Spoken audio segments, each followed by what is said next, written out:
कितना टाइम लगता है सिलेबस कंप्लीट करने में, नए subjects law, BCR, maths, stats, LR को किस तरीके से मैनेज करना और स्टडी पैटर्न हमारा क्या होना चाहिए।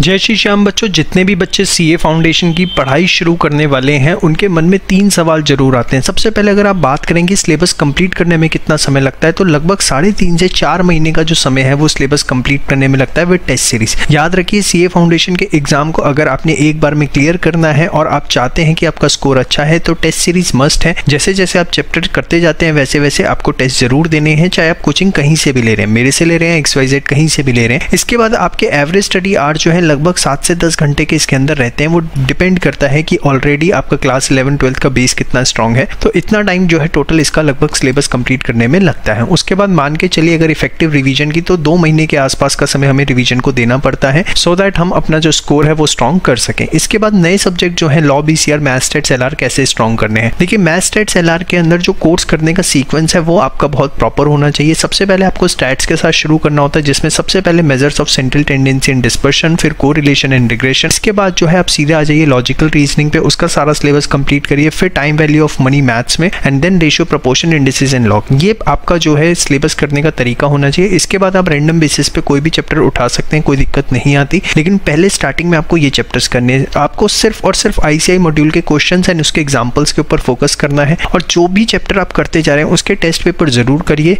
और ये आपकी बहुत ज़्यादा ज़रूरी इसलिए भी हो जाता है ताकि आपको ये पता लगे कि आप राइट डायरेक्शन में जा रहे हैं या नहीं जा रहे। इसके बाद दिक्कत आती है लॉ, बीसीआर में। देखिए, लॉ, बीसीआर को पढ़ने का तरीका क्या होता है। जैसे आपने सपोज फर्स्ट टॉपिक शुरू किया, जैसे इंडियन कॉन्ट्रैक्ट एक्ट में फर्स्ट टॉपिक आता है ऑफर, आपने उसको पढ़ के आपको उसको लिखना जरूर है। एक सेपरेट कॉपी बनानी है जिसमें आपको हर टॉपिक जो है एटलीस्ट फर्स्ट जो इंडियन कॉन्ट्रैक्ट एक्ट है उसका हर टॉपिक लिख के प्रैक्टिस करना। अब कैसे लिख के प्रैक्टिस करना है, सपोज आपने ऑफर का टॉपिक पढ़ा, पढ़ने के बाद आपने उसमें लिखा, लिखने के बाद आप कंपेयर करिए कि कौन सी चीजें आप लिख पाए और कौन सी चीजें आप भूल गए, मतलब जो आपको याद नहीं आई, आपको लिखने में दिक्कत आई। तो आप क्या करिए, एक डिफरेंट कलर के पेन से, अगर आपने ओरिजिनली ब्लू कलर के पेन से लिखा था तो अब रेड कलर के पेन से वो सारे पॉइंट्स उसमें लिख लीजिए कि कहाँ पर आप क्या लिखना भूल गए, कौन सी चीज़ें आपने स्किप कर दी जो आपको लिखनी चाहिए थी।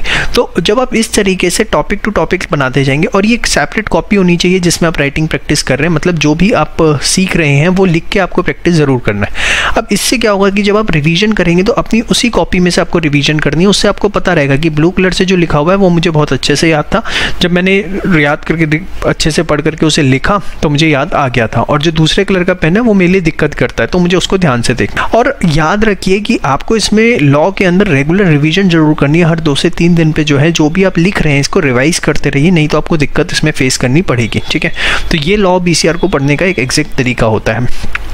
और इसके अंदर सबसे पहले वही Indian contract sales of goods act partnership LLP company, इसी तरीके से आपको करना है।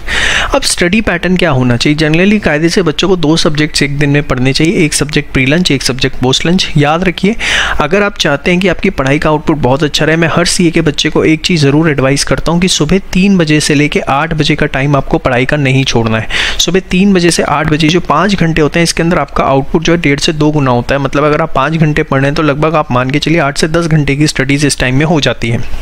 और फिर रेस्ट ऑफ द टाइम आपके पास है ही, जिसमें आप आराम से थोड़ा बहुत सोना भी चाहें तो 1 घंटे सो भी सकते हैं। लेकिन आप पूरी सीए के दौरान ये पैटर्न बनाइए कि 3 से 8 आपको मॉर्निंग आवर्स में पढ़ना ही पढ़ना है। ICI मटेरियल के क्वेश्चंस पे ही फोकस करना है इनिशियली। ज़्यादा से ज़्यादा प्रैक्टिस जो है वो राइटिंग में करिए।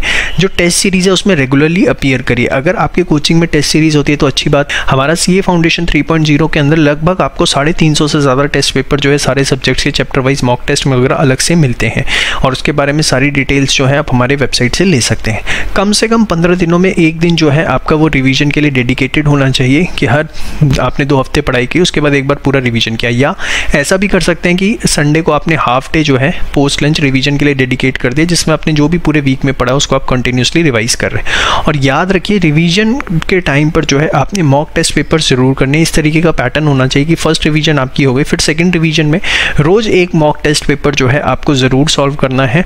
उसका तरीका इस तरीके से होना चाहिए। तो ये 3 मेजर क्वेश्चंस जो सबसे ज़्यादा बच्चों के मन में डाउट आते हैं, इस तरीके से आप पढ़ाई करेंगे तो कोई दिक्कत नहीं आएगी। इसके अलावा हमारा ये जो चैनल है सीए फाउंडेशन ग्रूमिंग एजुकेशन, ये एक्सक्लूसिव चैनल है सीए फाउंडेशन के बच्चों के लिए, जहाँ पर कोई भी आपको कोई भी दिक्कत पढ़ाई के अंदर या किसी भी तरह की कोई भी प्रॉब्लम सीए फाउंडेशन में आ रही है, आप हमें कमेंट बॉक्स में लिख दीजिए, उससे रिलेटेड जो भी वीडियो हमारे चैनल पे होगा उसका लिंक आपको प्रोवाइड कर दिया जाएगा। इसके अलावा हमारा टेलीग्राम चैनल है सीए फाउंडेशन ग्रूमिंग एजुकेशन का, उसे सब्सक्राइब कर दीजिए सो दैट कोई भी लेटेस्ट अपडेट, अमेंडमेंट या कुछ भी आता है तो उसके बारे में आपको सबसे पहले जो है इंफॉर्मेशन मिल सके। जय श्री श्याम।